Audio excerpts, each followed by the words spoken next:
Hello there, everybody, and welcome to another episode of the ZUCast. My name is Alex Rosenberg, and today I am joined by a brand new host. Introduce yourself, friend. Yay! I forgot what I was going to use for my name. Hi, I'm Andrew. I go by Laughing Boy LP on the internet. I do a lot of things at ZU. I'm the YouTube director, some would say. And then I also do a lot of interviews and podcasts all over the internet. You can find me on Twitch and YouTube, but I'll get into that later. Hello. And it's all really good. I'm very happy that you are now part of the podcast. And I was just happy like, to be here. Yeah, because the moment you joined, I'm like, wait, I want to host with you because that's great. So, yay! I'm very excited that you're here joining us as we talk about Zelda things. We'll starting in a very quick second with Shona, who's been going through kind of the history of the franchise in a handful of eras. She did in the last episode a whole segment about the sort of beginning of the franchise into 1990. Today, she's going to be talking about what happened with Zelda between 1991 and 95, which will be very fun. And it is the segment that made me realize that A Link to the Past is older than I thought it was. Yeah.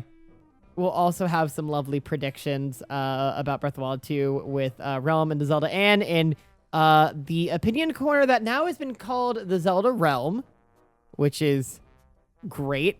We'll be able to talk about all our lovely predictions, especially because we're getting a Breath of the Wild 2 piece of news at some point this year, apparently. Wow, do you really think so? They've said it. Well, they've said it, so whether or not they'll keep their word is the other problem. At some point, the sun will rise. And then we got a lovely piece by Connor about Skyward Sword and its immersive story, and we'll talk about all that lovely stuff. But first, I believe we should get directly into the history of Zelda. Buckle up, kids. Get out your textbooks, take some notes. It's time to learn about Zelda.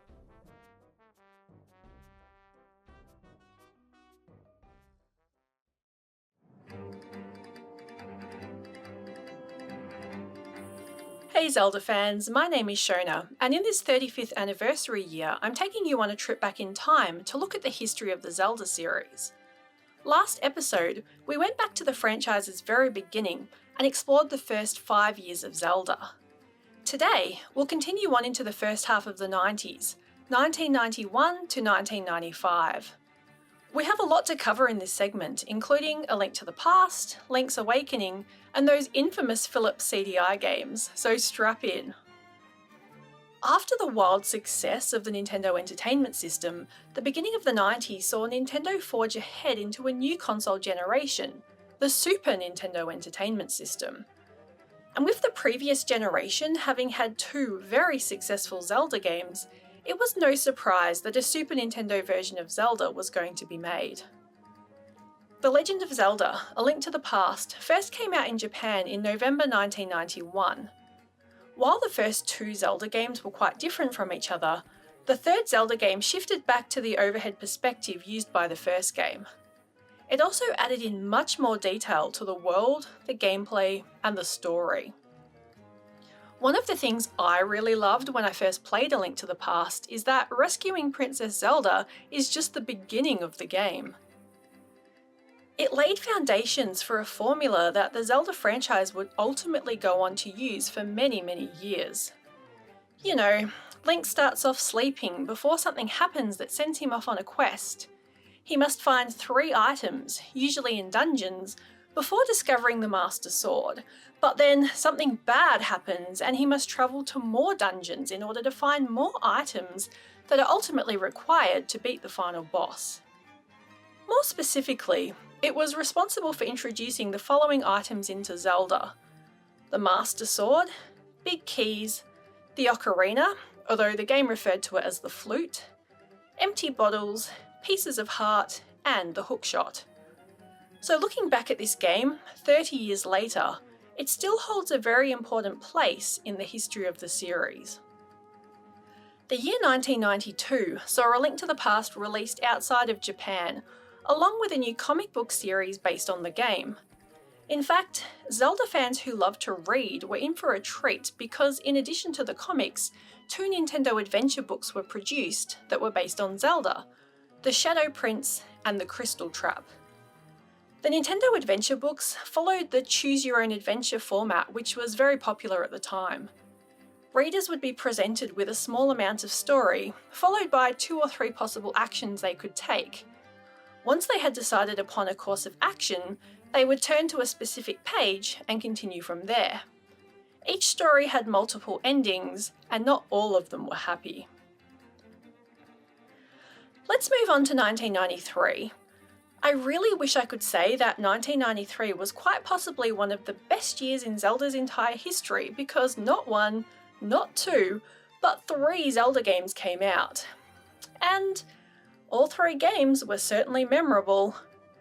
But the truth is, a lot of Zelda fans, and Nintendo themselves, would probably rather forget that 2 of them ever existed. Before we get into that in more detail, let's continue along the happy path of Zelda moving from strength to strength. So in 1993, Nintendo took the Zelda series into the handheld realm with Link's Awakening for the Game Boy. The Game Boy was a far less powerful system, yet Nintendo managed to cram an impressive amount of gameplay into such a little system, making the experience one which rivaled A Link to the Past. For the first time, Link departed from the Kingdom of Hyrule. He is shipwrecked upon Koholint Island, a strange place with a mystery at its heart, a huge egg resting on top of a mountain. Despite taking place in a new location, it retained many features from other Zelda games and began to solidify some of the concepts laid down by A Link to the Past, helping to establish that Zelda formula. Its plot packs a serious punch and is far more impactful than any of the previous games. Many still consider Link's Awakening to be the best portable Zelda, and it was so beloved by fans that it's been re-released twice. First, the DX version in 1998 for the Game Boy Color, which rendered the game in colour and had additional features which included a new dungeon. And a high-definition, fully remastered remake was released on the Nintendo Switch in 2019, giving a new generation of gamers a chance to experience it. As I hinted earlier though, we can't have a proper talk about Zelda's history without encountering some darker moments. The mid-90s saw a period that Nintendo would love to pretend never happened, but thanks to the internet will never be forgotten. Yes, I'm talking about the 3 Zelda games that were released on the Philips CDI console in 1993 and 1994. The story behind how these games ended up on a non-Nintendo platform is pretty fascinating and could easily be its own entire segment. The short version is that Nintendo wanted to develop a CD add-on for the Super Nintendo. They first partnered with Sony, began working on something called the Nintendo PlayStation, then broke the agreement and jumped ship to Philips, before finally deciding that they didn't want a CD add-on after all. During negotiations with Philips, Nintendo gave them the rights to use some of their characters, and so 1 Mario game and 3 Zelda games were developed for the Philips CDI console without much input from Nintendo. Not only did Nintendo not provide much input, the games were also produced with a limited budget and limited time. As a result, they are all considered to be pretty bad games due to issues such as awkward controls, poor animation, or long loading times. The 2 games released in 1993 are Link, The Faces of Evil, and Zelda The Wand of Gamelon, which were produced in tandem, and I'd say that they're not entirely unplayable. In fact, something kind of cool about Wand of Gamelon is that you can play as Princess Zelda to rescue Link. Due to the CD format, these games had fully animated cutscenes, and it's these cutscenes for which the games are most well known. The animation, script, and voice acting are quite simply terrible. In fact, so terrible that they're funny and have become the subject of countless YouTube poops and parodies. If you've seen people throwing around phrases such as "my boy," "I can't wait to bomb some dodongos," or "I just wonder what Ganon's up to," this is where they originate. Zelda's Adventure, released in 1994, is the third CDI Zelda game and was produced by a different studio to the other two. It uses live-action video instead of animation, and once again lets you play as Princess Zelda to rescue Link. But instead of being so bad it's funny, this game is just bad. The gameplay is incredibly tedious, with long load times even when just scrolling between screens, boring atmospheric sounds instead of music, and it's hard to play. Fortunately, all three CDI Zelda games are not considered canon to the main Zelda franchise, but they'll live on in the community as memes. The other interesting thing to come out of Nintendo's foray into CD add-ons? The Sony PlayStation. Yep, when Nintendo broke their partnership, Sony took the hardware they'd been developing and turned it into their own console. If you discount the release of Zelda's Adventure, 1994 saw the start of the period of time known as the Zelda drought, and 1995 didn't even have bad, non-canonical Zelda games to tide fans over. There weren't even any new Zelda games on the horizon. Really, all I can say about 1995 is that if you were in Japan, you could buy a satellite radio receiver for the Super Famicom and download and play games being broadcast over the airwaves. One of these games was a modified version of the original Zelda. It was only available for 1 hour a week over 4 consecutive weeks, so the size of the overworld was cut down, and 2 dungeons were added to the game each week, with the difficulties of the dungeons also scaled down due to the time limit. The idea was to find the Triforce pieces in both new dungeons each week before the final showdown with Ganon at the end. And that's it for today. You know, the first half of the 90s was an important time in my own personal history as a Zelda fan because that's when I first played a Zelda game. But it wasn't one of the ones I just talked about. My family got a second-hand NES and my first Zelda game was the original. At the time, I had no idea about the Super Nintendo or the fact that there were other Zelda games. So for those of you who were keeping up with the latest releases at the time, I can only imagine what a magical time it must have been to be a Zelda fan. So if you have any memories, either from this time or of these games, even if you played them later, would love for you to share them in the comments. Join me next time as we close out the 90s and enter the new millennium. Yes, the Zelda drought will continue, but the wait will have proven to be worth it when the Nintendo 64 Zelda games were released. Until next time, back to you hosts.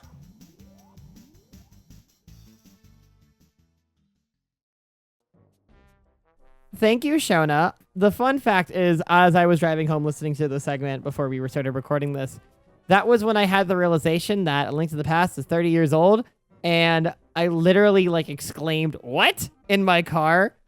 Because I got into Zelda late, but I know the Super Nintendo was kind of ish both before my time and not the same time. But I always associate that with something closer to my age as opposed to 30 years out. Well, wait, how old are you? 26. Yeah, because you're still a baby compared to most of us. Look, I first started playing the Super Nintendo back in 95. My first game was Donkey Kong Country, and then the other game that I had that Christmas was Batman Returns. So I literally had the best possible experience, and I had the worst possible experience for the Super Nintendo on the same day. I don't think I managed to even play A Link to the Past until late 90s or the late 1900s, apparently.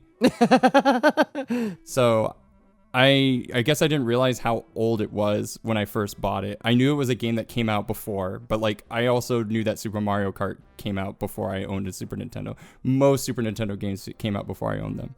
So I think thinking about it now, it's sort of yeah, I was watching Matlock when I heard the news that Zelda Link to the Past was 30 years, and I had to reach for my Metamucil just to calm myself down. Yep. But I'm also at only slightly older than this game is, so it's we grew up together and we didn't even know it. I didn't even get Link to the Past until after I got Link's Awakening, and I would say that that's probably one of my more favorite Zelda experiences of that time frame. I got that and Ocarina of Time at the same time, so I I didn't really like the series at first. Like, I didn't like the fantasy settings. I didn't like much of the character designs. But I really enjoyed finally getting into it because, like, my friends were just kind of like, no, you have to play Ocarina of Time here. You just have to play it. And then I finally did with Link's Awakening. I think those were, like, two really good setups to get into the franchise. I think if I started with the first game, I probably would have continued hating it, honestly. No, yeah, I've always had this conversation, but like nowadays, starting with the original Legend of Zelda on the NES is like no way. It's great if you want someone to not like the games, but because they're relentlessly difficult and they're not built the same way that games are built now. And it's like, even for those who are new, like I always pretty much say, if you're gonna start with Zelda, you have three options: Link to the Past, Ocarina of Time, Breath of the Wild. And most of the time, I always say Ocarina of Time, because A Link to the Past is basically the best representation of 2D Zelda, with the exception of Link Between Worlds, because same vein. Ocarina of Time was the first jump to 3D and what kind of codified everything, and is one of the more important Zelda games. And then Breath of the Wild is like, this is Zelda now in the 21st century. Yeah. Sort of modern gaming era. But I always say go with Ocarina first, because if you go Breath of the Wild and then you go back, it's jarring. I mean, it can be. There are certain games where I definitely did not play them in release order. I didn't play them in chronological or like canon order. But I can also really appreciate certain games that were either before my time or like I played the newer one first. It's really tough for some series. Like Persona is like one of the worst series you could ever go back to. If you played 5, just keep going. Don't ever look back. Are they that different? The quality of life improvements of every single game are so significant that going back to each previous one makes it feel like a chore. And the first game is a chore. Like the first game is the worst one. Like it's nice because they keep continually making progression, but it makes the older ones look outdated by comparison. Some people would even say, like, if you're gonna start playing Persona and you've already played 5, 4's fine, but you're just not gonna like any of the first 3. Like it's gonna be upsetting and frustrating. I think Zelda kind of has that a little bit with its first 2 games. I know a lot of people want the first 2 games remade in some capacity, but I also think that Zelda 1 is very frustrating. Zelda 2 is worse. Zelda 3, I think, has the tightest play control. I think Link to the Past does have the tightest play control and is probably the best representation of 2D Zelda functionally. Link's Awakening, I think, is the best representation before, like, Ocarina of Time and so forth of 2D Zelda in terms of character. And you have a lot of really weird, zany things that you wind up not even seeing again further on down in the series. But it starts the whole, like, Malin Talon thing. You get a lot of... That's true. Characters that sort of come back, or, like, character archetypes that come back.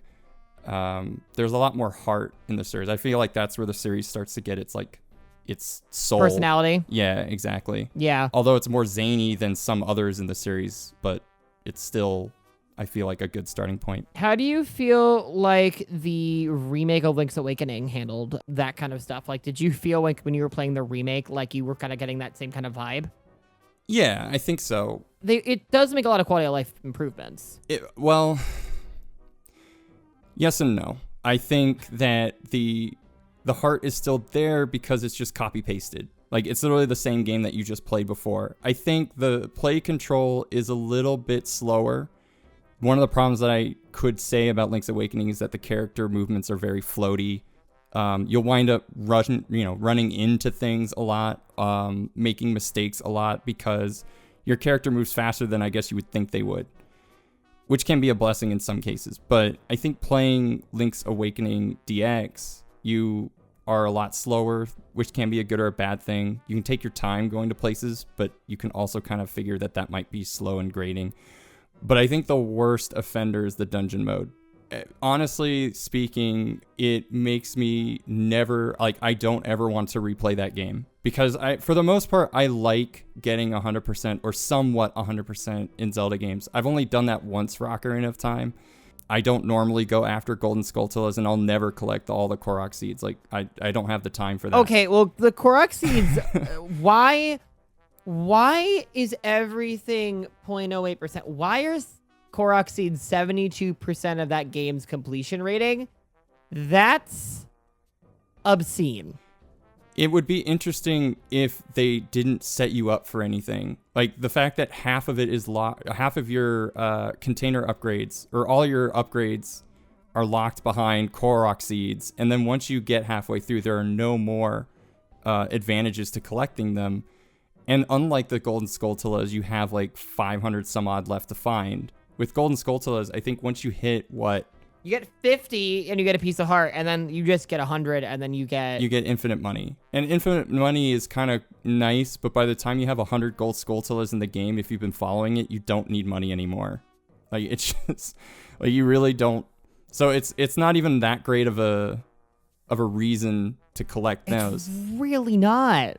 But going back to like Link's Awakening, the fact that your heart containers, like, it could have been anything, and I would have sat there and been like, okay, I just won't get it the next time I play. It's heart containers. Like, I have to get the heart containers. My completionist brain tells me I have to do this. And the fact that I have to replay the same tutorials every single time is... Yeah, it's a pain. Bizarre, and I don't know why they made that barrier. Like, give me something else. Give me some kind of, like if this were back on the Wii U, give me, like, friggin' Miiverse stamps. I don't care. Like, yeah. But never, ever make me have to get heart containers again by talking to old Clippy making puzzles. Like, I don't want to ever do that again. So I really like Link's Awakening. I think it's probably like the start of the soul of the Zelda series and where the characters really come in to play. But I think that's fair. I would never play the remake ever again, as much as I did like it. And I love the graphics and the music and everything. Just that dungeon creator really killed it. Yeah. It just kind of ruins the experience. I will say, though, the trending game music in that game, just like I vibe hard with the trending game music in that. Yeah. It's great music to listen to as you're slowly descending into insanity. Yeah. I will say one thing, though, and I will go on record multiple times, and I've said it on ZU. I will defend the Philips CDI hardcore because of its impact in gaming as a whole.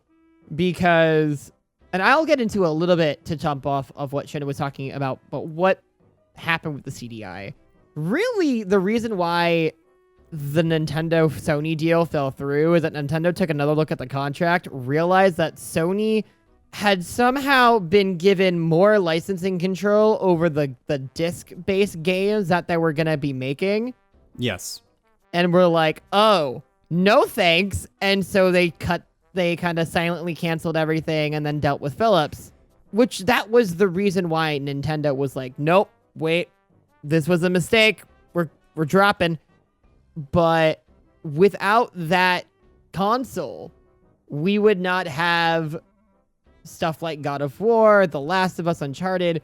PlayStation as a company and the games that have been on the PlayStation consoles have been pretty big, like, kind of game changers. I think one of the biggest misconceptions about video games really is the fact that a console manufacturer makes money off the console. That's 100% false. And Nintendo has known that since the beginning. Nintendo always realized that the most important thing about your console is the things that it plays on. Like, your console is a means to an end. It is to play the games that we are making for them. So we are going to make the money off of the games. And Sony realized that too.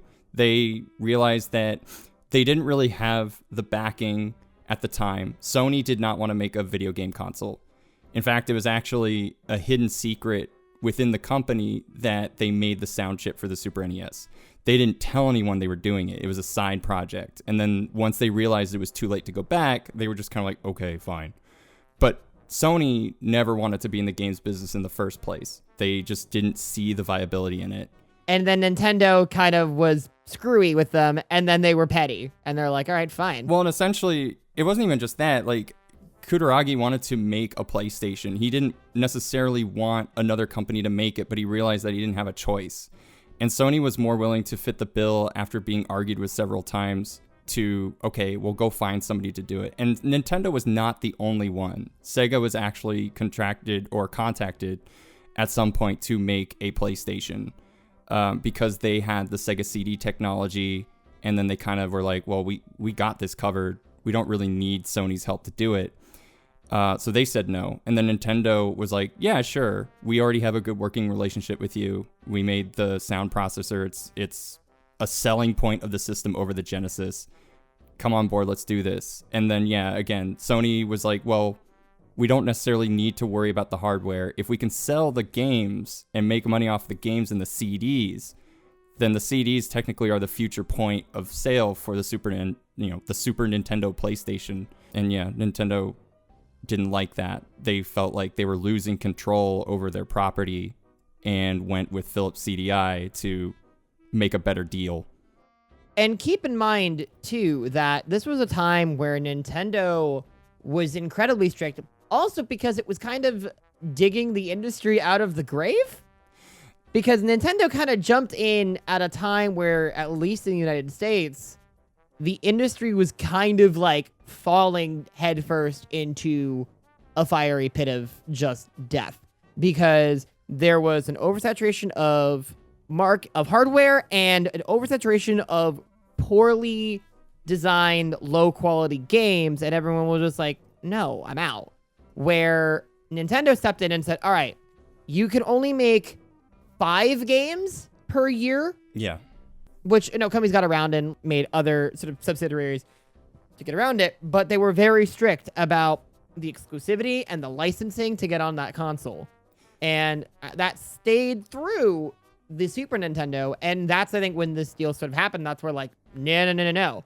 But that deal spurred Sony to go and make the original PlayStation, and that not only is also the reason why we're all trying to actively scour the internet trying to get a PS5. Well, there's also the Suez Canal and COVID and all sorts of other things. And besides that, it's why it's that choice is the reason why we were going for PS5, because this PlayStation basically became one of the biggest juggernauts and biggest game changers in the industry at that time. Yeah. But the games that we've gotten out of it that have innovated, that you can see loop back around to inspiring Breath of the Wild, where open world games sort of became a big thing, and then it loops back around to Breath of the Wild sort of emulating it, and then you see like companies like Sucker Punch get inspiration from Zelda to go back onto the PlayStation with Ghost of Tsushima. Yeah, it's interesting. I think in the 2000s, Nintendo kind of reached this weird autopilot. They realized what worked with their franchises, and they just kept doing it. The GameCube did have some interesting titles and that tried to innovate in certain ways. Like Luigi's Mansion was definitely not a game that Nintendo had really done at the time. Super Mario Sunshine took Mario's physically jumping ability and free roaming and tried to enhance it with a backpack. But you also realize that once the GameCube era moves on to the Wii era, they stop focusing on how can we change the software to play differently to how do we change the hardware that then changes how the game is played. So, The Legend of Zelda Twilight Princess's major innovation on the Wii is the fact that it had motion controls. But ultimately, it was still the same Zelda game that was on the GameCube, and ultimately was still the same Zelda game that had been out before. It, as Shona even mentioned in her segment, you came up with the Zelda formula by that point, and 3 dungeons, something bad happens, 6 or 7 more dungeons, something bad happens, and then you do another couple of dungeons, and they kept iterating on that until Skyward Sword, where people, I think, finally got tired of that formula. But Nintendo wasn't really innovating at that point. You had Rockstar innovating in the early 2000s with Grand Theft Auto, and that's like the birth, if you will, of the console open world game. And so many other companies were like, oh shit, I want to do that, because at the time it was just linear 2D or 3D platforming, because they were looking at Mario, they were looking at Crash and saying, well, we can do that too, we can maybe add guns to that. And then Rockstar was like, we're doing this whole new thing, Like free roaming, you can do whatever you want, you can do it however you want. And everyone attached and latched onto that. And so open world games, as the hardware got better and better over like 10 years, it was to play these open world experiences. So that on top of that, Nintendo on the other hand is like, we want to focus on the hardware, not the software. I think that's what really screwed them with that too. That was, I think, was the catalyst. Yeah, I think so. That and the fact that it also released alongside Skyrim. Well, and I think, you know, to Nintendo's credit, they looked at all these other consoles and they were basically the same. They were just a stronger or weaker version of one another. The Xbox and the PlayStation essentially could play the same games as the GameCube, and they kind of viewed the GameCube as a failure because it was the stronger of the three systems, but it wasn't getting the games, and Nintendo wasn't putting them out fast enough to ensure people were going to buy the GameCube over the PS2 or the Xbox. At the same time, the Xbox had Xbox Live, so you had online play there. Nintendo refused to do it practically. And they still are having problems doing it well, considering that Splatoon 2 checks for Windows 98 in 2021. But, you know, on top of that, it's just Nintendo they were trying to figure out other ways to circumvent what was currently going on, and they felt like the only way they could was with the hardware to then forcibly change how the games would be made for it and how the games would be played. But ultimately, the formulas of each game didn't really change that much. And so I think, you know, Nintendo wasn't really leading the industry in innovation in terms of software as they were with hardware. Sony and Microsoft tried to play around with different hardware innovations that the Wii was doing, but Microsoft and Xbox really didn't need to, because everyone was buying one of those two systems because the software was just amazing on those two systems. Yeah. And so I think when Breath of the Wild finally happened, that was when Nintendo started looking at others. And so you kind of wonder when Nintendo is going to kind of lead that software innovation again. But right now, I think they're playing catch up. They're definitely playing catch up, because now that they're trying to become more of what Microsoft and Sony have been doing with online, which I will say, from what I've been hearing with what because I know Rise, Monster Hunter Rise is on their new servers, that the online for that has actually been pretty good. There are some weird quirks. I don't like the fact that you still need to use an app for Switch Online when, you know, you can also use Discord as well. Like, either bake it into the console itself or just don't have it. It's god awful. I've tried doing the online voice chat. It is not good. No, and of course not. But like, and they are always the one that is going to be crazy enough to do crazy hardware, because Ring Fit Adventure exists for that reason. I'm happy about it. Yeah. I'm glad it exists for that reason, but it's still a thing. And, you know, there is always that. But for a company that has some of the most important franchises in the industry, I do sort of agree. I would love to see more innovation, stuff like that. I feel like they were getting closer to that, and it'll just have to be sort of a mix of what we get from the sequel of Breath of the Wild and where that innovation can go. Because now I feel like they've brought Link to open world. So now what?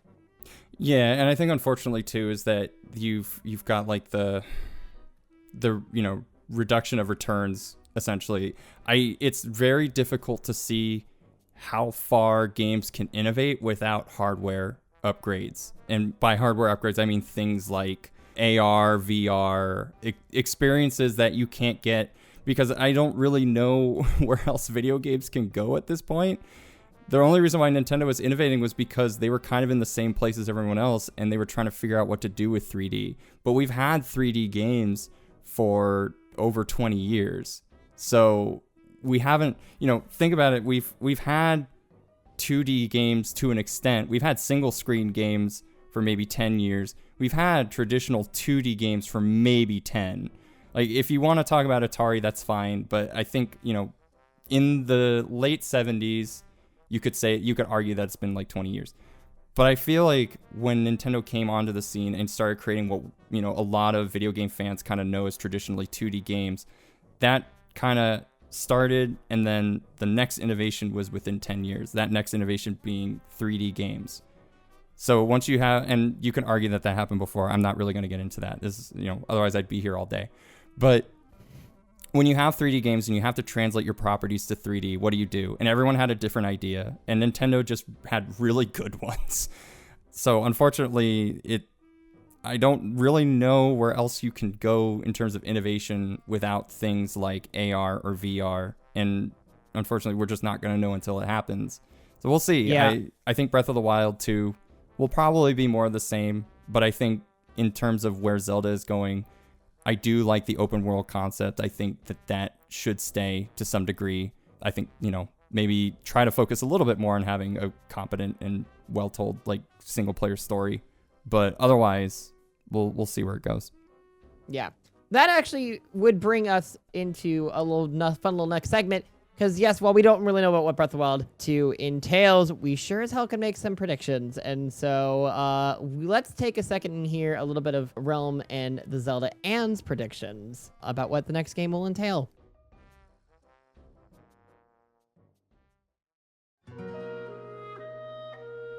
Hello, mortals, and welcome to TheZeldaRealm. I, of course, am Realm.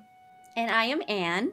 And today, we're talking about our predictions for the story of Breath of the Wild 2, or the Breath of the Wild sequel, or whatever it actually ends up getting called. Even though we got a short trailer back when the game was announced in 2019, we still really don't know very much at all about the actual story, so we decided we would talk about our predictions or hopes for what that might turn out to be. First of all, one of my main hopes is that I get actually surprised by what it is. There's been a lot of different rumors about where the story might actually end up going in this new game, mainly that the underground of Hyrule is a new area to explore, and while I think that would be cool, I still think that it would be more interesting to not expect what we're actually going to end up getting. And what do you think? I totally agree with you. I mean, it would be pretty awesome to have an underground level, but personally, I would want more than that. I actually would. I've also heard this, that multiple people kind of think that, yeah, we're going to have an underground level, but it's going to be like almost a revamp of the first Breath of the Wild. So we're going to get just basically almost the same game, but a bonus underground level. Personally, I would want a little bit more than that, like almost have like the underwater be open as well. Like maybe possibly go to like Lake Hylia and go do some stuff in the water, or maybe on the outskirts of the island or something like that. I want a little bit more. Yeah, it kind of shows in the trailer that we are definitely going to be going underground. But I want more than just going underground and a revamp of the first game. What do you think? I totally agree about your points on the underwater being open. I think that when people talk about what they can do to change the world of Breath of the Wild to make it fresh for the new game, lots of people talk about either adding a sky area or expanding the ocean to add more islands or adding an underground. But I think a lot of people often overlook the fact that we have a ton of area in the game that we just can't explore, which is the underwater. There are lakes and rivers and multiple oceans that we just can't really explore to their full potential because there's no way to go underwater. And so I think that that is a must for the new game because it'll open up so many more exploration opportunities in the areas we've already explored. And I think that one of the most important things they can do for this new game is to make the areas we've already seen worth re-exploring if you've played Breath of the Wild. Because since the overworld is going to be basically reused, they don't really want old players, if there's a new underground area but the overworld is mostly unchanged, to only play in the underground and not experience any of the smaller changes that might have been made in the overworld. And so I think adding new ways to explore the areas you've already seen, or changes, twists on the places we've already explored, that gives a lot more reason to go back to them, and underwater is one of the best ways to do that. Oh, absolutely. I totally agree, especially for the people who end up basically doing the game like 100% 3 million times. Like, we kind of need a little bit more for the next game. And it will be a little bit hard for the developers. I can definitely understand that, because they have a huge world that they ended up opening up for the first game, and adding more to it can be a little bit difficult. But there's still, kind of like what you said, so many different areas that we can still be able to explore. The underwater. There is underground areas that we can definitely explore. I mean, if they really wanted to, they could possibly explore beyond just this one land. I don't know if you mentioned this yet, and I know you ended up mentioning this to me off script a little bit, but it is in our script, about possibly adding boats to the game. Instead of just having those rafts with the Deku leaves, we can actually have like actual boats and bring back Wind Waker traditions. Oh yeah, absolutely. That's another one of those things that we kind of get to see a little bit of in the actual game. Like a couple of villages have boats kind of in them, but we can't really use them at all. And I think that being able to actually use boats, most of the time when people think about that, they're exclusively thinking about using those on the ocean, and that would be cool for sure. But if they're just using Breath of the Wild's world, there's not really that many destinations that you would need to take a boat in the ocean for. But I think a lot of people overlook the fact that boats would be really useful in navigating inland as well, and would kind of, again, recontextualize how you experience the world. Because in the original game, you know, before you really have fast travel to wherever you want to go, if you're going to go somewhere, you're pretty much going to examine the roads that you can use to get you there. And so you'll then take a horse and try and ride there. But if you have access to boats and you can go along rivers, that adds an entirely new level of exploration and ways to explore the world. And I think that one of the most important things that they can do is give even more choice in how you actually make your way through the world. And kind of talking about that a little bit, also dealing with having an underwater being opened, dealing with those boats, we could have like a diving mechanism that will be able to be like attached to those boats, so we can actually like dive in these different kinds of areas. I think that would be actually, personally, I think that would be super cool. That would be really cool. And I really don't know after Breath of the Wild. I mean, it could be a trend for all we know, but it very well may not be, and it probably won't be. But Breath of the Wild might be one of the last Zelda games for a while where we actually have some pretty advanced technology. And so, you know, I know that people are a little bit bored of the Sheikah technology being used for everything, but even more generally, there is just more advanced technology in this world. And so I would really like to see them in boats and in these kinds of means of exploration, actually making use of that technology in fun ways. Oh, absolutely. And I mean, the technology that's already been created within just the first game is there's just so much that we just don't know about it too, and being able to explore it even more and be able to attach it to different items and different equipment, it would be more story that would be added to the game itself. Yeah, I think it would be really interesting. I mean, we're just talking about boats, but this can just go into other kinds of areas as well. Yeah, for sure. Like with any of these kinds of subjects, like, you know, it kind of seems like a kind of trivial detail, but you know, if you start thinking about it, like pretty much any tiny kind of difference in ways that you can use transportation or ways you can use items or anything to explore the world and traverse it kind of completely changes how you're able to play the game as a whole.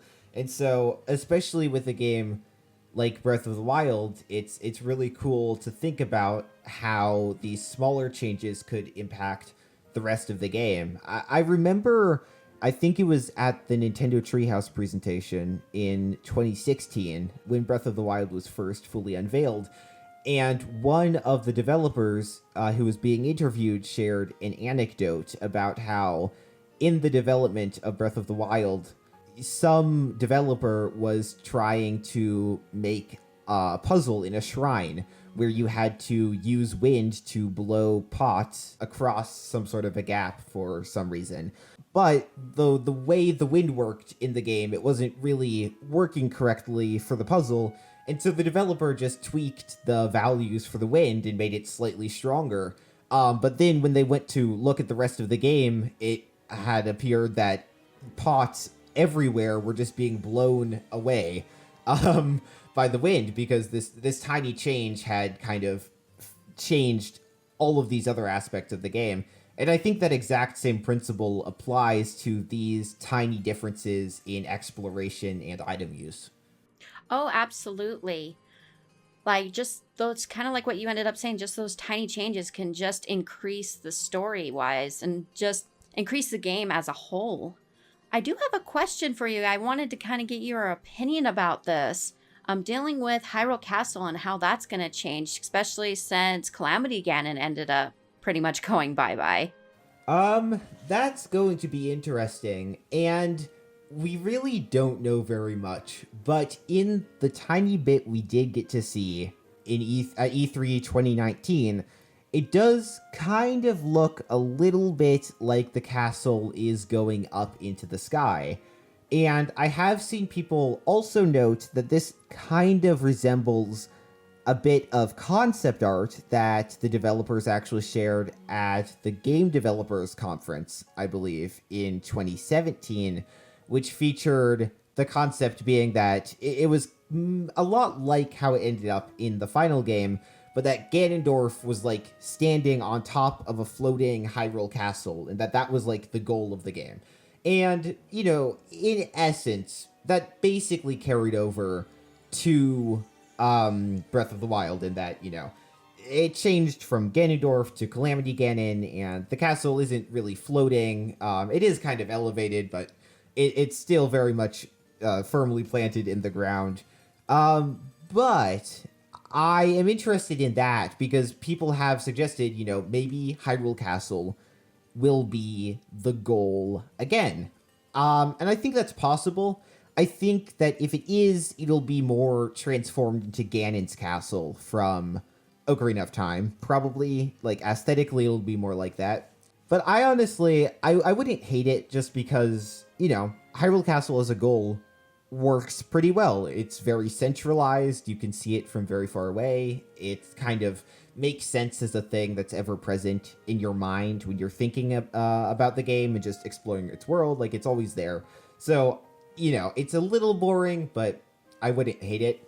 And also, I like the idea that, I'm not sure I've seen anyone mention this, but it just came to mind when I thought about floating buildings again, was that bit at the end of Skyward Sword. Spoiler alert, I guess, but the game came out 10 years ago, where the statue of the goddess falls from the sky onto the imprisoned. And I think it would be fun if they did something like that again.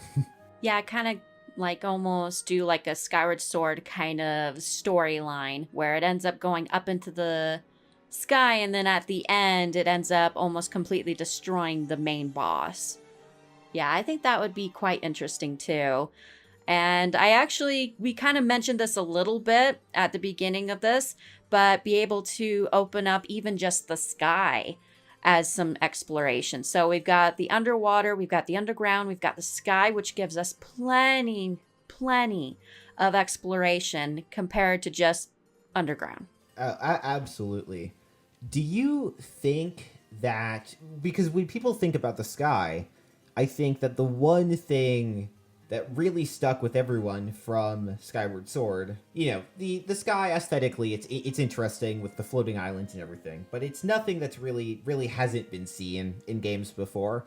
Even this isn't incredibly unique, but it is the thing I think most people think of when they think of Skyward Sword, is the way you actually get around the sky, which is loft wings, those giant birds that you get to ride on. So do you think that if we got the sky back, that you would actually use loft wings, or would you just kind of have to use a paraglider, or would there be some completely different thing? What do you think about that? I've actually been kind of thinking about it.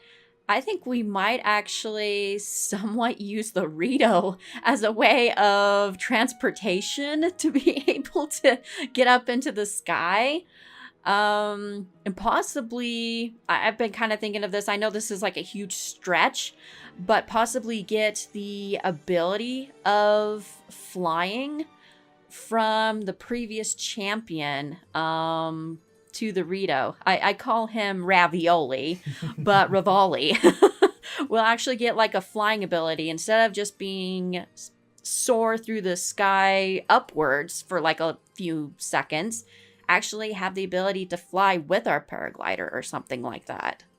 I really like that idea, and I think that it's fun in that it's an idea that we haven't really ever seen in Zelda before, and it's the kind of idea that could only really work in a game like Breath of the Wild. Like, this is the first time we've ever had a situation, I think, where an actual flying ability could work and make sense. I was thinking maybe it won't even be necessary that we use any sort of flying. I think if we do, your idea about the Rito is probably right, since we kind of get a taste of that in the quest for Va Meadow.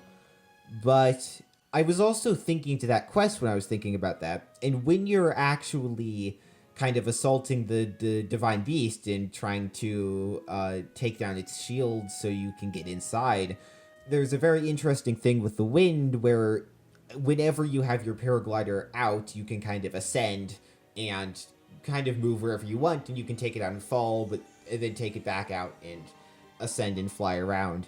And I almost wonder if we had floating islands, the wind up there would work like that almost, and so you would be able to pretty much fly about wherever you wanted.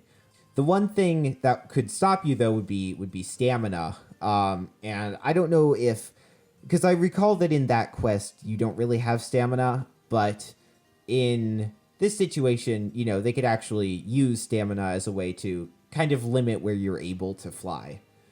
And yeah, and since we can also have like staggering islands to where you can actually sit and rest for a little bit instead of just kind of like what you said, constantly just flying everywhere and up and down, but just kind of have breaks here and there. Kind of like what I ended up saying with the power. You could have like a limited source of the power like you already do with Rivali's Gale. You're only able to fly for like maybe a couple of minutes until you have to take a break. And then like while you're on these different kinds of islands, you are like, you've got like different kinds of treasure chests you can possibly get on each island, or different kinds of quests, or what have you. No, that's a really good idea. I was also wondering, Skyward Sword, I think a lot of people know, has a lot of detractors. A lot of people are not really huge fans of that game. And particularly the way that the sky worked and how it was a little bit empty, some people would say. So, I mean, first of all, I guess, what was your opinion on the sky in Skyward Sword? And is there anything you think that Breath of the Wild 2 should take away from that if it were to use that idea? Definitely more islands. I felt like it was very scarce for such a big area of the sky. And I would probably also say more people up in the sky too. I mean, we do have that big old fat island with all those people in Skyloft, but we need to have more people in like separate different areas and whatnot. Oh, actually, speaking of, it looks like our time is about to end here quickly. We really ended up talking quite a bit. Do you have any finished remarks? Not really. I mean, this game has been in development for, probably 3 or 4 years now, at least. And so, you know, really, at this point, whatever they actually decide to do, I'm pretty confident in it. I'm pretty confident in it too. We didn't quite catch all of our points that we wanted to make today, but we'll definitely make sure that we point them out next time. Anyway, so what we're wanting to have for the next game is pretty much more stuff, not just a revamp of the game, and more places to be able to explore, as well as different maybe equipment that we can possibly use, which is pretty much our summarized predictions of what we pretty much want for the next game. But anyway, as we end, my name is Anne. And I'm Realm. And this is the Zelda Realm. We certainly hope you have an amazing day. Bye.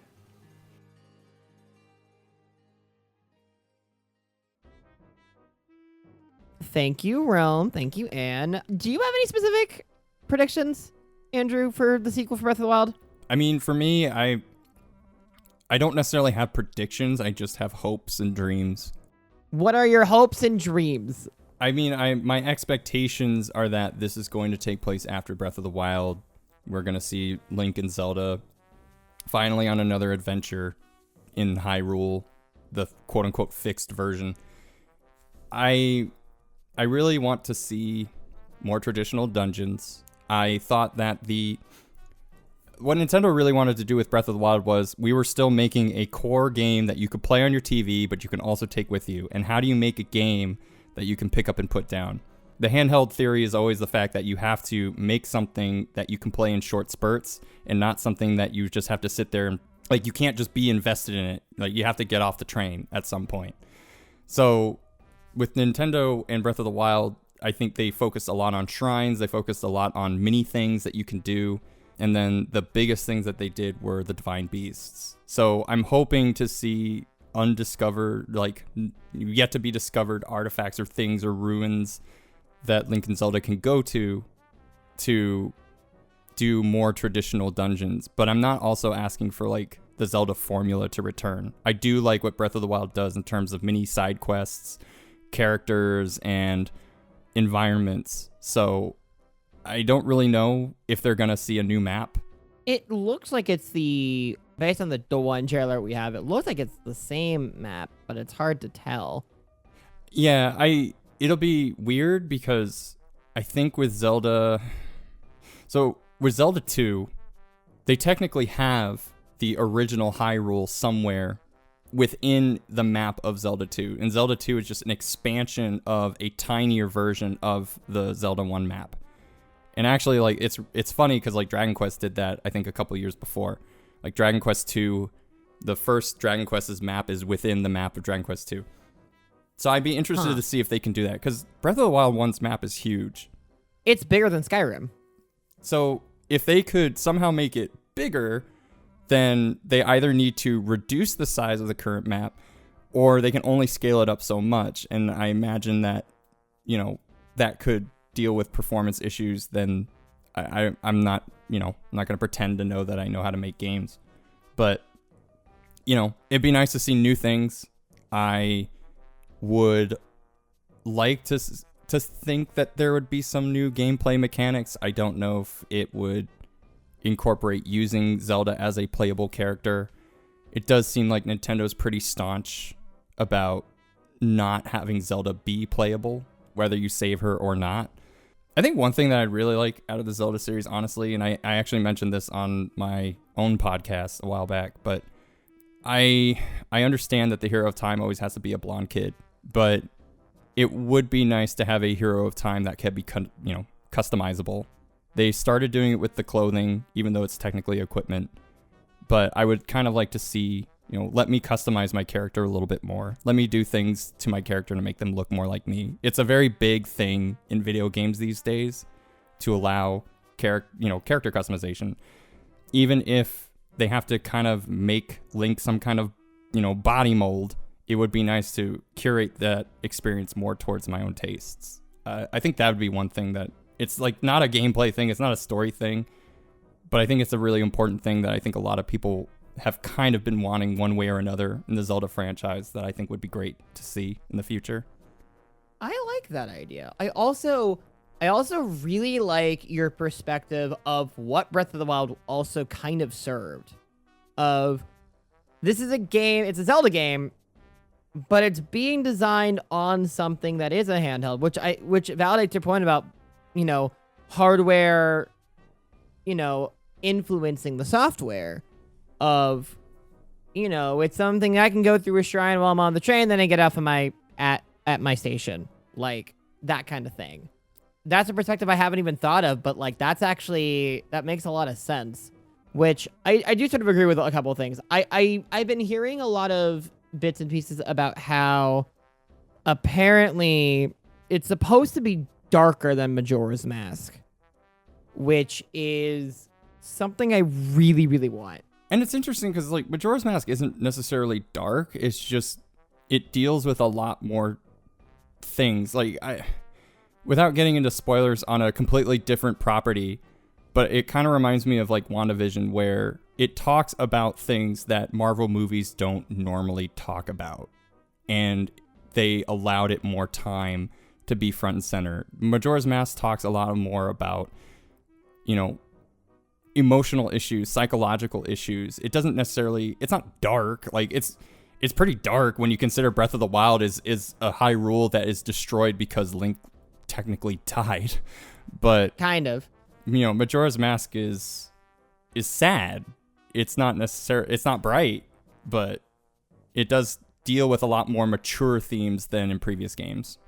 I do want to see more of that. I also would love to see weapon durability go away. I get why it's there. I understand why they did it. I don't want it in my Zelda game. It became more of a pain later on, when I then use half my inventory to go down a frickin' Lionel. I mean, my thing of it is like, I never had that problem.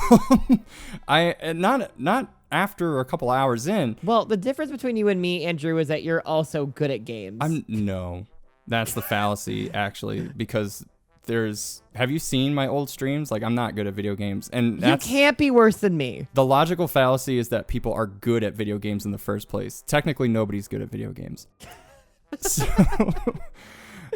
So, like, that's what we tell ourselves. Weapon durability is fine. And actually, the other thing was, this is my only, like, we'll get good scrub thing, was the shield durability in Skyward Sword was negated if you knew how to perfect block.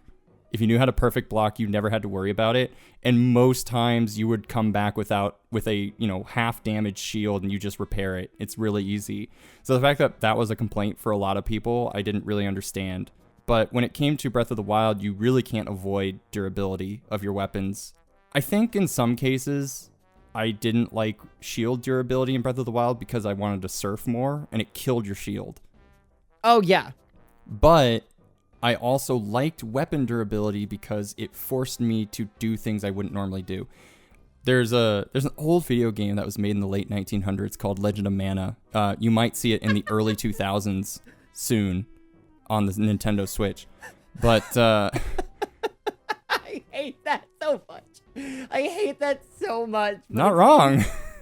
But You're anyway. not incorrect. I just hate it. But I hate that. Legend of Mana allows you to equip like one of 20 different weapon types, but once you find a comfort zone, you'll never play the other ones. Other Mana games in the series, they have like level ups for each individual weapon, so you want to use them more because you want them to level up. But when you play Legend of Mana, you never have to do it. Like once you'll go like 15 hours in the game using the same weapon you started with, just because like I don't really have to upgrade. So when you play Breath of the Wild, it forces you to think more different than you would otherwise. So it forced me to use weapons that I wasn't necessarily comfortable with. But because I played so many hours of that game, you just become more familiarized with everything. So it definitely sucks at first, but I actually really appreciated it as time went on because I just got really good at flurry attacks. Some weapons I liked more than others, but realistically, I just kind of enjoyed switching out different weapons for different situations. So take out Koroks, find something else that isn't as laborious, but don't do 900. Nobody needs it. I think the one thing that I really want to see go away is the rain slippage thing. Give me rain, but don't make me slip every time I'm trying to climb something. Oh my god, especially because when you for a game that has rain physics, it rains so much. Yeah, and it makes you stop wanting to play. That was the real problem, is that when it rained in Zelda, it kind of was like it rained in real life. Like you're outside and you're enjoying your time, you're enjoying whatever you're doing, and then it starts to rain and you have to go inside. Like it makes that experience less fun. And for some reason they were like, that's what we want in our video game, less fun. Realism. Well, realism. And I'm like, how? Like, But you have a 100-year-old geriatric running around like he's 20. And because he's still like 20 or however old he is. But like, you want realism in your game about a gigantic pig monster that's made of pure hatred energy?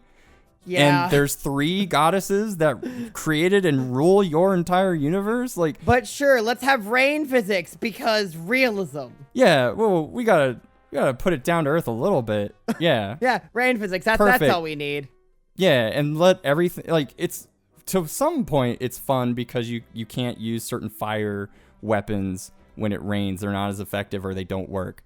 But the fact that I can't go explore, which is the number one selling point that you made about this game, is literally like, you see those trees, you can climb it. You see that mountain over there, you can go there. Like, that was the big selling point in the game.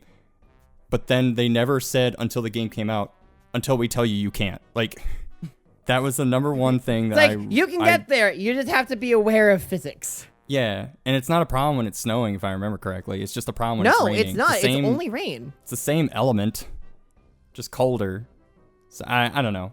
Take that out. Yep. You can even keep, if I had to choose between one or the other, I would rather have the Korok seeds than I would the rain physics. That's it. So. Skyward Sword. Skyward Sword. Bird. Well, let's have Connor talk about his experience with Skyward Sword and how he feels the story of Skyward Sword is, and then we will jump in and chime in.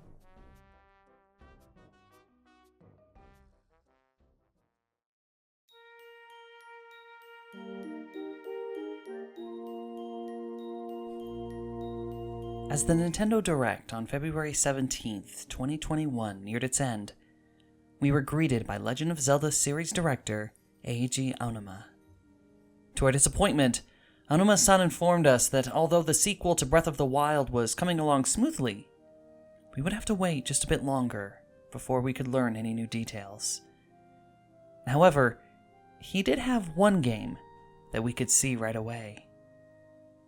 The screen then opened up to a gorgeous sky, and those of us who knew that game recognized it immediately.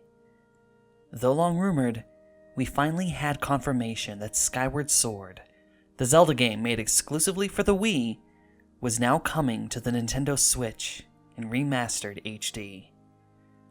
At the time, I was on the conference call for the Zelda Universe Twitch stream, which very quickly got its sound overloaded as we erupted into cheers of delight. While my list of Zelda favorites changes pretty much every time I look at it, Skyward Sword has been consistently at the top of that list for almost the entire 10 years since its release. But not everyone feels that way. The announcement brought a wave of disappointment and criticism from a section of the fandom that has been loud in their criticisms regarding Skyward Sword. It's easily the most publicly ridiculed 3D Zelda, and in my experience, is only outstripped by Phantom Hourglass and Spirit Tracks in the number of people who say it's a bad game. Most prominent of those criticisms are complaints that the control scheme is constantly inaccurate, and the game itself hopelessly long. But where these people see frustration, I see immersion. And where they see an endless slog, I see the most touching and most personal story that this series has ever created. My name is Connor Schultz, and this is Piece of Heart. And the funny thing is, when I first started playing Skyward Sword all those years ago, I actually wasn't all that invested. Skylife was pretty, the playstyle was certainly unique, and I adored the relationship between Link and Zelda, but truthfully, I wasn't really into the game. While Twilight Princess had me pretty much as soon as I was pulled into Twilight, and Ocarina of Time had my attention from the opening sequence, for some reason, Skyward Sword only had my interest because, well, it was a Zelda game. And yet, I was already on the surface, through the first dungeon, and I was just okay. I didn't hate it by any means, but something, somewhere, was missing. Then I traveled to Elden Volcano. Alerted to the fact that Zelda had been captured, I rushed through the Earth Temple and to her rescue. I admit, I was excited. It seemed like I was going to have a brand new experience, something that would shake up the usual formula. Perhaps I would travel with Zelda like in Spirit Tracks, actively protect her, maybe get some of the adventure from her perspective. But no. Zelda had been freed by another, and after defeating the boss, I found both her and Impa preparing to depart without me. I was denied my chance to protect Zelda, and instead, Impa rebuked me for being so late. I stood there, in real life, for several seconds, in shock and disbelief. Late? Me?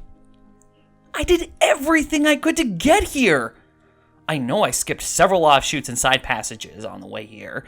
Probably ran by several secrets. I'm still trying to get a full grasp on this playstyle and... Oh,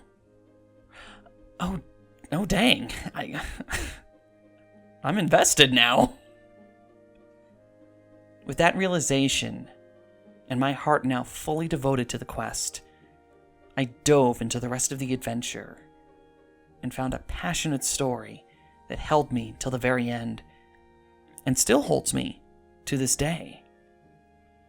From the beginning of the series, the whole purpose behind The Legend of Zelda was for you, the player, to go out on an adventure and become the hero that Hyrule desperately needs. The series' stories all explore how someone becomes a hero, and each game is designed to increase the level of immersion, creating a sense that it isn't just Link who is the hero, but that you yourself are one as well. From the ability to save your game, to naming your character, to the way Link himself is designed in both appearance and near-mute personality, each aspect is intended to give the player a personal sense of motivation and accomplishment. This kind of self-insertion pairs up beautifully with a system like the Wii, whose primary selling point is to put the player into the center of the action.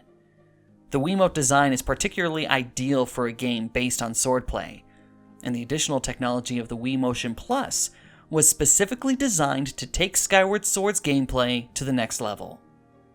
This is where many have expressed, in more colorful terms, dissatisfaction, as the controls never seemed to match up to their desired actions.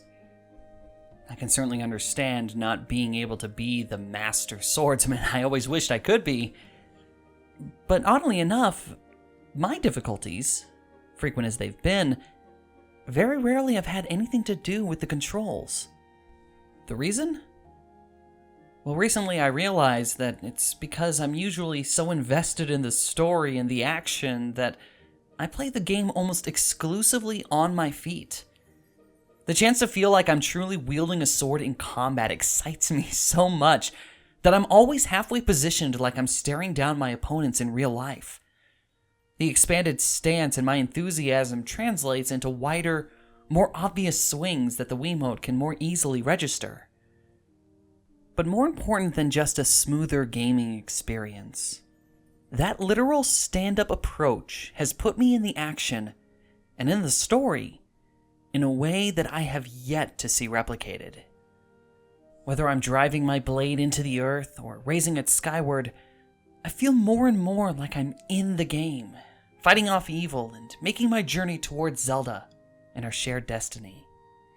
I even tend to make sword motions that are only in the cutscenes, and sometimes movements that aren't in the game at all. Anything to bring myself closer to the action. The more I travel through the game, the more my connection deepens. The forging of the Master Sword has become a step-by-step forging of me as a hero.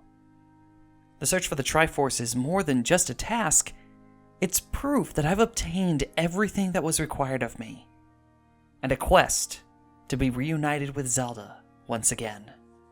And the satisfaction and relief I feel at Journey's End, accompanied with the bittersweet farewell of friends and allies, is a touching finale that I can barely describe. I won't pretend that Skyward Sword is the best designed or a perfectly executed game. There are several things I would do, and hope that Nintendo does in this remaster, to create a smoother, more user-friendly experience. But I could not possibly ask for a more engaging, more emotionally resonating story. Nor could I ask, short of physically transporting me to Hyrule, for a better way to feel a part of that story.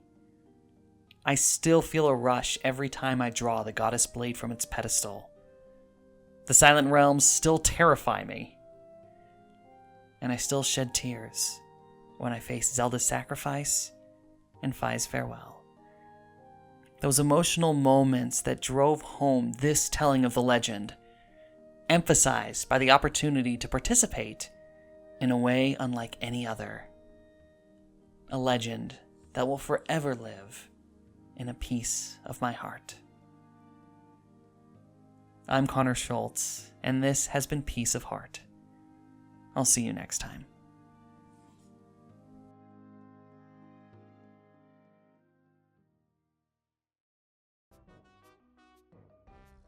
Thank you, Connor.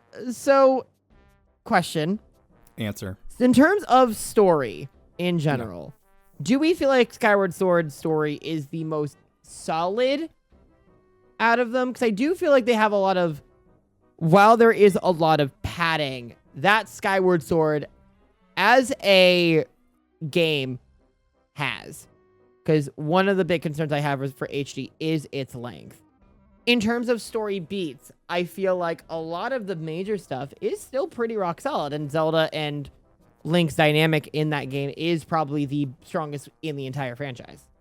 So I come from a standpoint where I do like Skyward Sword and I don't like Twilight Princess. And I would argue that both have very equal amounts of length. The thing with Twilight Princess and Skyward Sword is that they extend the Zelda, formula, as you'd call it, by one more or two more steps. So with Twilight Princess, you do your first, couple of dungeons, and then something bad happens. You now have to do at least 6 more dungeons. Something bad happens. You do 1 more dungeon. Something bad happens, and then you now finally... it's always about collecting something, and then you need to collect something else. And then finally you can go to Hyrule Castle and do something. With Skyward Sword, I think it's the same thing. You go through a couple of dungeons. Something bad happens. You now have to collect something. Something bad happens. I think with Skyward Sword, it's like you follow Zelda to 3 places where she, purifies the area and everything's okay. Or she's kidnapped. And then you finally come back and you have to enhance or collect something. Once you've collected all of that thing or enhanced it, you then have to go do another thing. And the problem is that if you don't like the experience as you're doing it, you're always going to say it's too long. I don't think people really complain about Twilight Princess's length, because a lot of Twilight Princess fans enjoy Twilight Princess. I don't. I think it's a barren wasteland. But with Skyward Sword, it's also a barren sky world. So people don't like the sky world. People don't like the motion controls. People don't like the durability. The one thing that I won't argue is that it does have a length issue. You are going to the same 3 places and going to a new section of that place. Yeah, padding is a problem with that game specifically, especially in late game. And I don't know if it's an issue with Nintendo trying to say we don't have the memory to deal with this, or if it's for thematic reasons. We can only do this because, the world below is only so big, right? Like, we can only do so much with these areas because it's the beginning. Or is this just a convenient excuse because they just don't have enough to put in? In my opinion, with Twilight Princess, the hub world, the Hyrule field, is big and empty. There's nothing to do. Yeah, Hyrule in Twilight Princess is absolutely just barren. And the only reason it exists that way is to do a boss fight. That's it. Because they needed to give you the space to run around on your horse and fight other people on their horses, which you only do like that twice, 1 to 2 times exactly. And then you do the Mallow Mart subquest, and you have to go from point A to B through the field. So, and then you have to accompany Telma and Ilya to Kakariko, and that's like another quest. But like, no, you're 100% right on that, definitely. But you know, if you like what you're doing, then the length doesn't matter. I would say in terms of that, that's kind of where I stand. The thing that I feel with Skyward Sword is, I agree with you 100%. I think that is probably the best Zelda-Link relationship.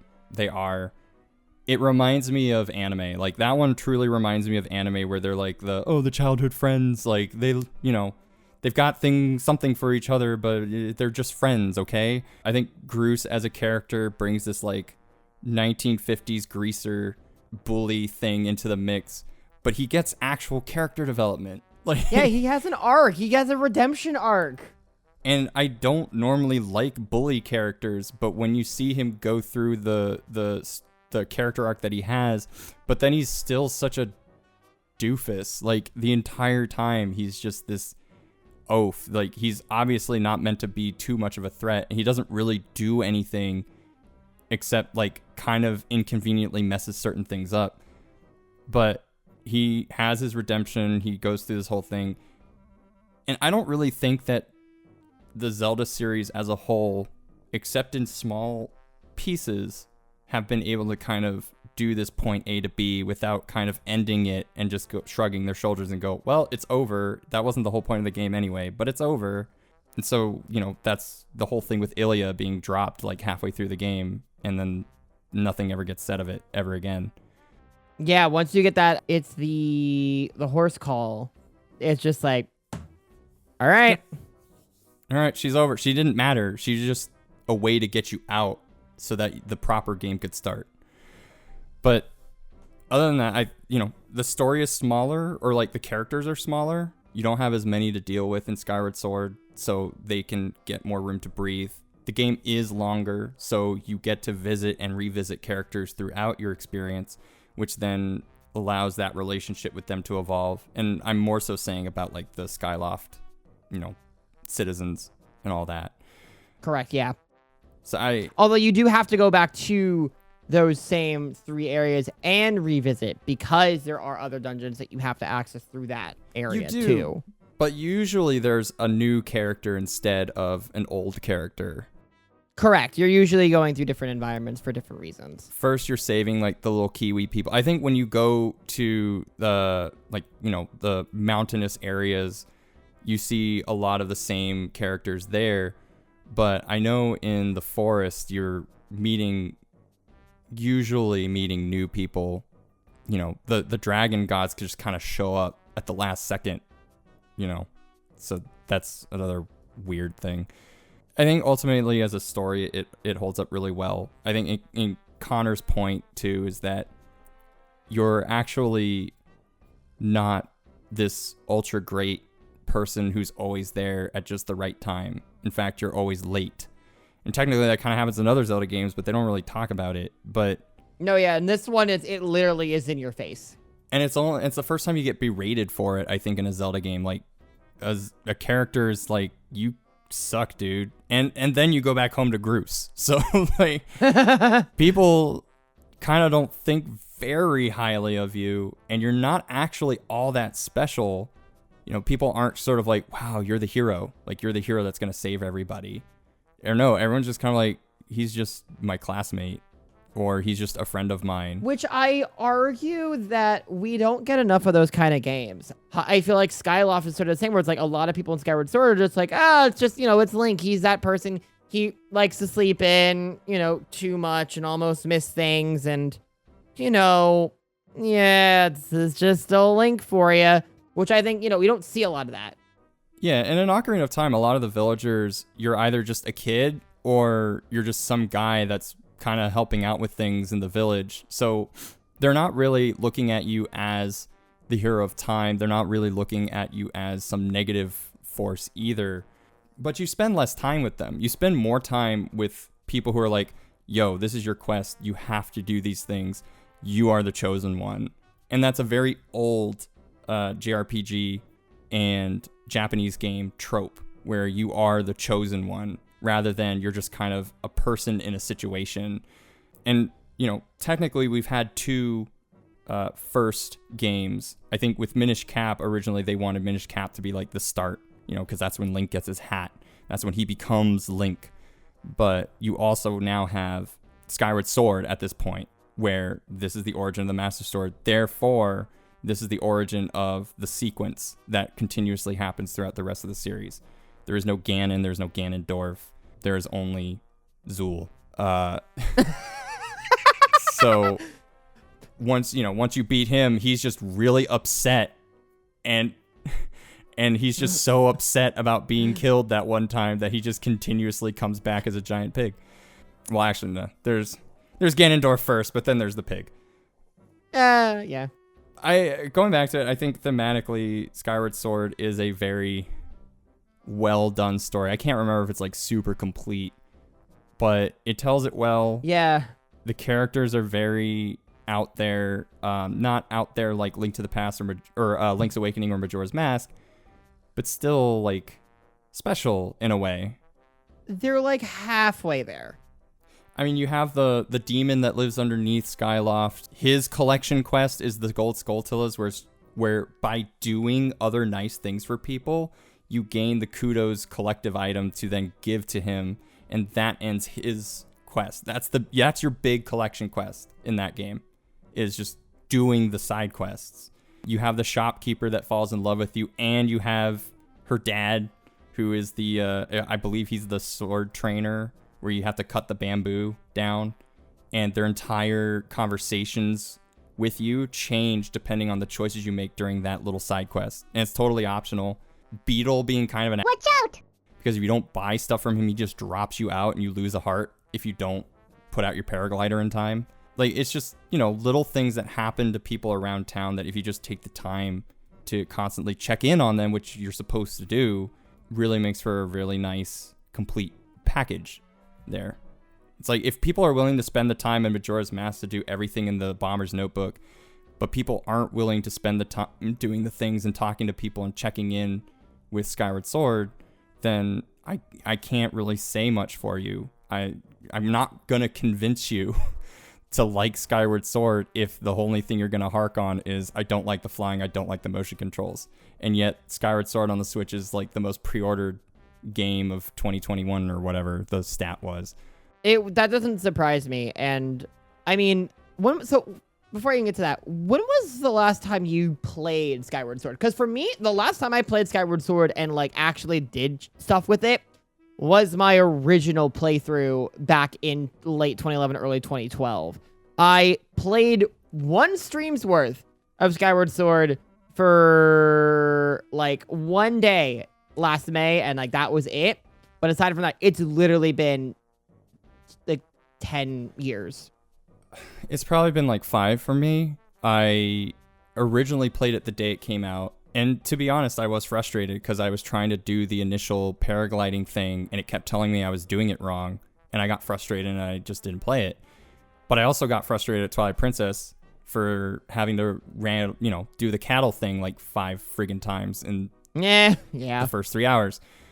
But when I came back to it, I was like, okay, I'm invested now. I'm going to try and do this. And that was probably around 2015, I think. Yeah, I definitely see some criticisms with Skyward Sword. I think a lot of people can see criticism in all their favorite games, hopefully. But I also think that I understand that it was a little too handholdy. I understand that, and it was. The story dragged you along, but there were things you could do on the side. It wasn't it wasn't more or less open than other Zelda games. And I think a lot of people don't necessarily realize that. So yeah, I think the overall, it wasn't doing anything overly padding, and yet somehow I guess it feels like it is. Maybe because it's trying. I think when I was playing it, I feel like it was trying too hard to do other things. I think that's what makes me so intrigued about what is being altered with HD. Because with HD comes quality of life improvements that they have done for Wind Waker and for Twilight Princess. Removing some things for optimizations, making some things easier, and just less of a pain to do, which makes me sort of wonder whether or not we're going to get, like, if they can remove that second in-prison fight, I'd be fine with that. I'm interested in seeing how the button controls there, considering that they're going right stick for sword for button controls. yeah, I'm not 100% sure how I feel about that. I don't think they were out of buttons to use for a sword, and they couldn't just emulate trying to get like the Ocarina of Time sword commands in there somehow. But I think part of it has to do with the fact that a lot of the sword stuff, because it's so one-to-one, the only way you could really, I guess, replicate that full motion gyroscope kind of feel is with the sticks. it should hopefully make the Girahim fights easier. That could, yeah, 100%. Granted, will I be playing it with Joy-Cons? Probably. Also because I bought the Skyward Sword Joy-Con, so I feel like obligated to. I don't know if I'll probably do a little bit of both. Yeah, I'm going to definitely try both. I just, I don't really know what they could do to make things faster other than making Bird go fast. Like, I don't really know what else they could probably do. They could probably stand to cut out a couple of some of the minor collectible things, or what Twilight Princess did and what Wind Waker did a lot was with Wind Waker, you didn't have to do nearly as much for the Triforce quest. Yeah. With the Triforce charts. For HD Twilight Princess, the actual Twilight Realm light tiers were reduced. Right. So I could see them probably making the spirit orbs easier. Yeah, so, and probably maybe not as many gratitude crystals, possibly? Probably not that, actually, now that I think about it. They probably won't touch that. I mean, the gratitude crystals were based off of doing side quests, so... Yeah, so they might optimize the side quests a little bit, maybe cut bits and pieces out, maybe? I don't know, it's hard to say. But I'm excited for it, because I feel like, honestly, if there was a game that probably needed an HD overhaul, it would have been Skyward Sword. Granted, I would still love to see Ocarina of Time and Majora's Mask come to Switch. I hope it's, at least in the case for Majora's Mask, I hope it'd be more based on the original version than the 3DS version, because I think the original version is better, and I don't like the optimizations for 3DS. I know why the choices were made. I just don't agree with them. I guess, like, for me, Skyward Sword is such an easy choice. I think people wanted... It's weird. People don't like Skyward Sword, but a lot of people either assumed or wanted a Skyward Sword HD remake back on the Wii U. But it's kind of an obvious choice for a 1080p. Like, it would look great. It's got all the right colors. It's a very beautiful, bright landscape. A little bit too much bloom, but not as much as Twilight Princess, I guess. Yeah, very much so. I just, It also, because it's sort of cel-shaded, it does have that quality graphically that it can kind of scale up and look fine. Yeah. As for, like, Ocarina of Time and Majora's Mask, I think that I need something more for those games than to just HDify. Like, if they do to Ocarina of Time that they did to Super Mario 64, I'm out. Like, I need something, a new coat of paint. I don't know. If they're just going to HDify it, then don't bother. I think those games need a fresh coat of paint. See, but you think a fresh coat of paint, that's more than what the 3DS brought? No, and that's what I like about the 3DS version is because they not only are graphically impressive, but I swear the motions and everything are just smoother on the 3DS version. Like, I was really impressed. I just went back to Ocarina of Time 3D last year, and I was like heavily impressed with. I just don't remember how good it looked. Oh yeah, I want that on Switch. Honestly, that's the thing. It's give me something else. Like, either I guess for me it just would have to be remade from the ground up. Like, but I would just prefer that they don't do it. I don't feel like a ground up remake of Ocarina of Time would be in the cards, mostly because I don't know if I would want a remake of something that important. That's a tall ask. I don't know. I think that game, Final Fantasy VII could do it, but they went completely different. I don't imagine Nintendo would remake Ocarina of Time from the ground up and just be like, oh, let's just do it completely different. Nintendo's not really... I haven't really seen them do that. They have remade games from the ground up, technically, but they've been smaller games. Like Super Mario 1, 2, and 3 got graphical remakes from the ground up, and then the physics changed with which a lot of people didn't really like. But there's not really much to do on those smaller scale games. I think if they did remake Ocarina of Time from the ground up, I think they would take just as much care and attention that they gave the 3D remakes, which is basically the same thing. So it would just be a console version of that. Which I want. And Grezzo has them and has the means to make them easily work on Switch. I guess what Maybe, I just don't want is just making the textures cleaner, but it's still clearly an N64 game. You don't want Zelda 3D All-Stars. No, I don't. And I don't want, I guess, again, like the 3DS version of Zelda Ocarina of Time and Majora's Mask are impressive, but you can still see like the N64 game that is there. So it would have to be something new for me. Like, I didn't expect to see what I saw for Link's Awakening, and I was otherwise impressed with it besides the Dungeon Maker stuff. Yeah. So that's fair. Just, we'll see what happens. We'll have to see what Skyward Sword does with that in July, and then hopefully that brings us some other hope. Because, we'll probably learn more about what specific stuff is happening with Skyward Sword, I'm assuming, at E3, because apparently that's happening digitally, and for some reason, Nintendo's apparently going to be latched onto that event? Yeah. On that note, that is basically our show. So thank you very much all for listening, and before we get into our lovely credits, Andrew, hello, why don't you hype yourself a bit?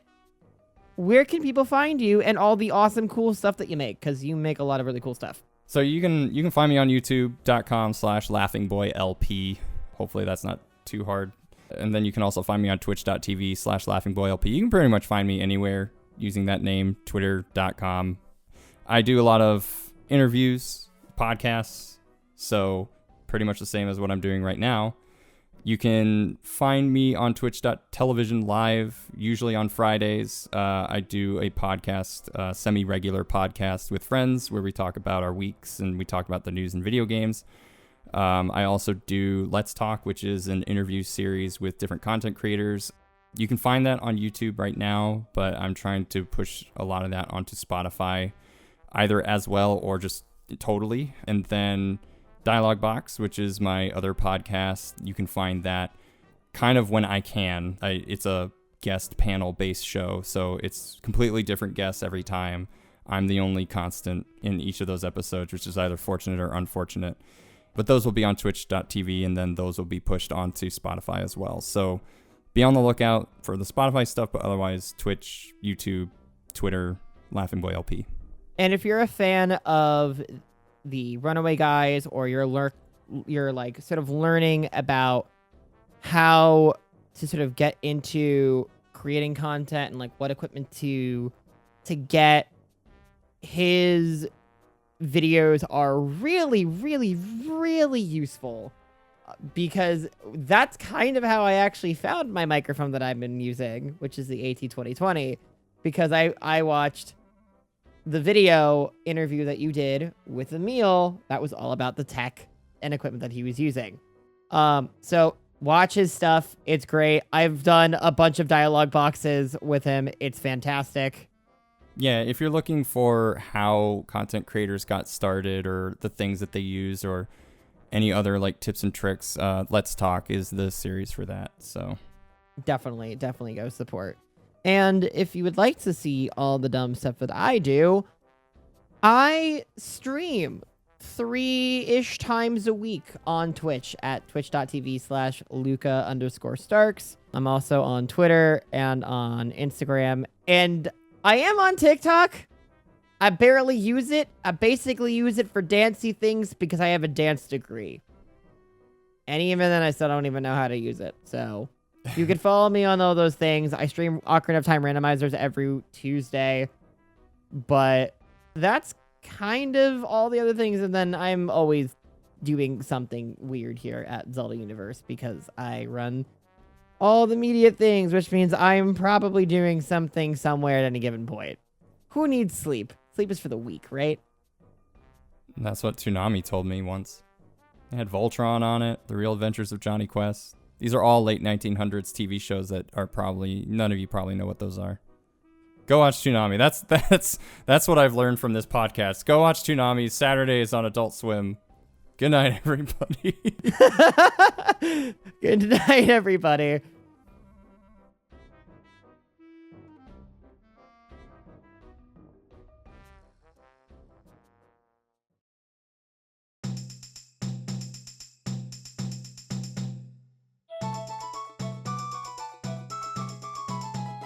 And with that, we say farewell to another ZUCast episode. Let us roll the credits. Your hosts today were Alex Rosenberg and one of our newest ZUBCers, Andrew Fick. Welcome, Andrew. Shona Johnson continued her chronicle of Zelda history.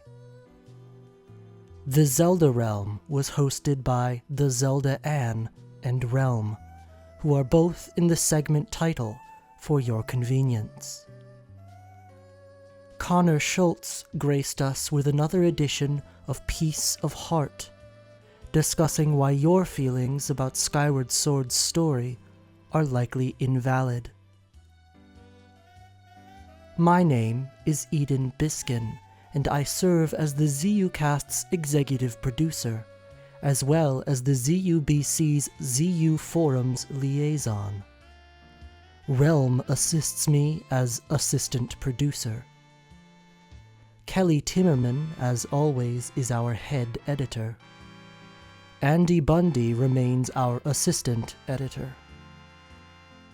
Our social media liaison, telling all of you InstaTwit talk bookers about new episodes, is Mary Stowe. The ZUcast is a production of the ZUBC, a division of Zelda Universe's media team.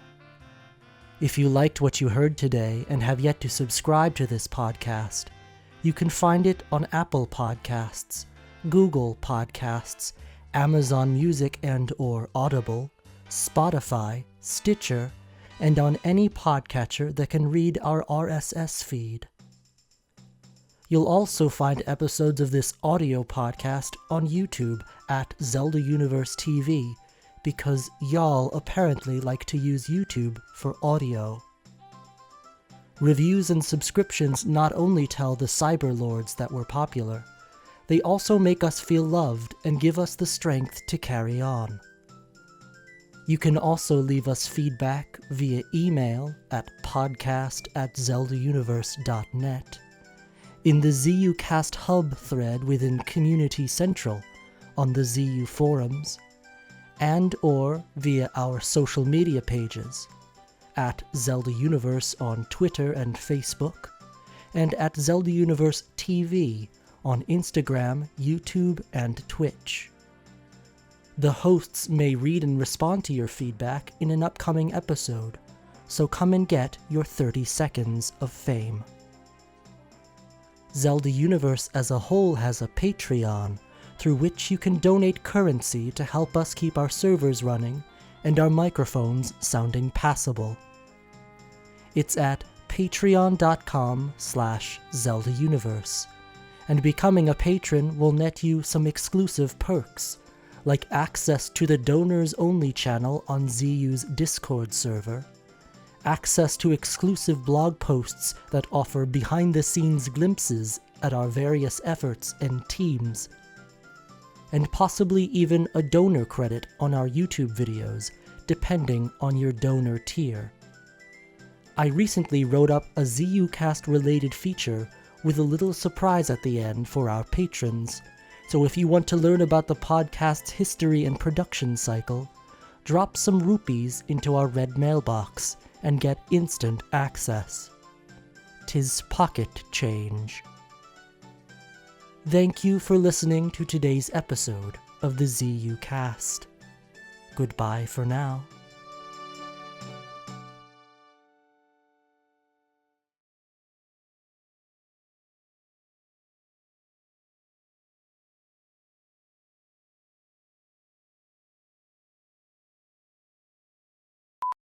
And boy, howdy, are there Zelda things today? We've got a decent show. Really hitting it out of the park. Yes, we have Doing- Zelda doing- content doing on the real good. ZeldaCast. You know what? You wouldn't expect anything less from us. That needs to be the recurring joke of the whole thing. Alright, I'm going to try recording this from the other side of the room from my computer, using a Steam controller as a mouse. This seems like such a great idea. Here are 5 seconds of silence. As the Nintendo Direct of Nintendo... The Nintendo Direct of Nintendo! Really? Who else did... Who other's Nintendo Direct is gonna do anything? The history of Zelda. Buckle up, kids. Get out your textbooks. Take some notes. It's time to learn about Zelda in the car. And yes, all of it will be on the test. That's right. In 3 podcasts from now. Just you wait. Just Yep. Yep. Get ready. Yeah, I hope you're ready.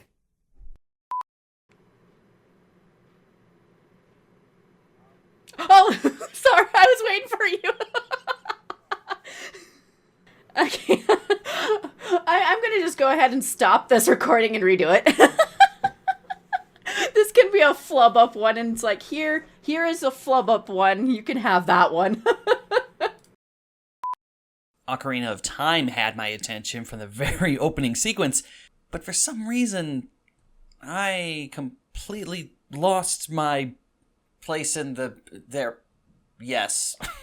Dang it. Perfect way to segue. Blech. If you discount the release of Zelda... Sorry, I'll start that paragraph again. I will be going on my stance on defending the CDI because me. I haven't played any of the CDI games. I have only played the 2 good ones. The 2 good ones being Wanda Gamelon and Faces of Evil. No, the 2 good ones being A Link to the Past and Link's Awakening. Fighting off evil and making my journey towards Zelda and our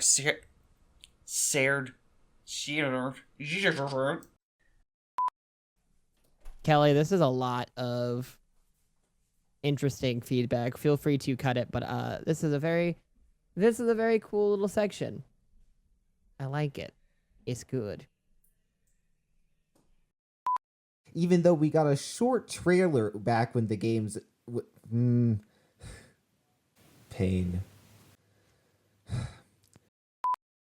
How many hours have you put into Breath of the Wild at this point, you think? Not as many as Masei's mother, I'll tell you that. I Well... have put in maybe a couple, probably close to or over 100, but I wouldn't say that I'm at much more. 120 hours, I believe, on the Switch. So we're at about even. How much? Yeah. Wait, how many hours does Masei's mom have? I think it's like 1,000. Wow. Let me I know it surprised Zelda's voice actress. Fighting off evil and making my journey towards Zelda and our shared Joshiny. What's a Joshiny? Just remove all physics, specifically rain, but cancel all physics. And don't give me a sweet motorbike by completing literally everything in the game that then takes like fuel in the form of the 9,000 amber that I've collected over the 100 hours that I've spent playing your game. You It's know, I'm still baffled why they're like, we need a thing for DLC. Motorcycles. Nintendo is like the kings of giving you stuff at a point where you're like, thanks, I don't need this anymore. It was proof that I had attained all that was required.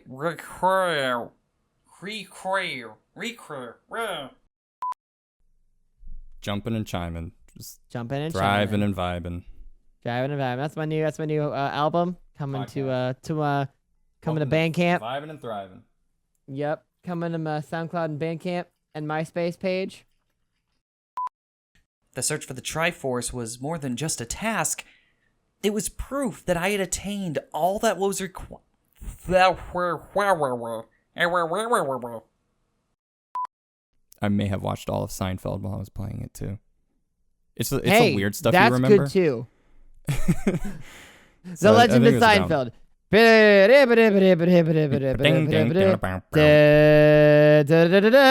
The batteries, Jerry. My batteries. They're only 10%. Okay. Do you want to do time.is again? Let's just do it. Oh, you already stopped? Never mind. No, there's no point in restarting it. All right.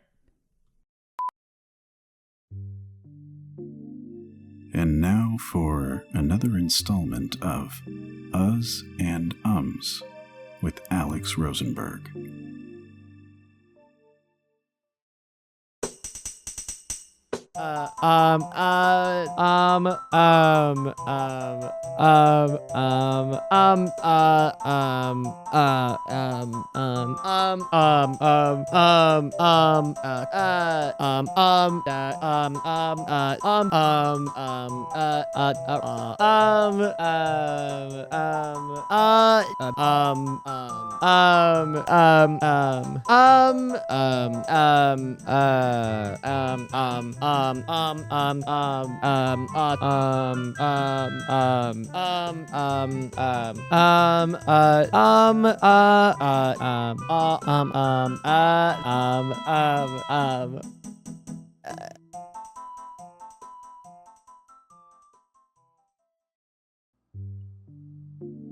This has been Us and Ums with Alex Rosenberg, as narrated by Elias Thompson.